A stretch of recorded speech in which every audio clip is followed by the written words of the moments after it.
Santuario de la tradición, Navarra es la región española donde se conservan con todo su típico sabor las fiestas llenas de fuerza y de alegría.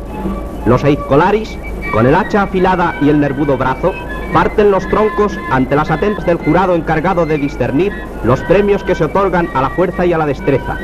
Ante el son de los chistus, los espatalanzaris trenzan sus bailes de ágiles y complicadas figuras y de un antiguo y poético sabor ritual.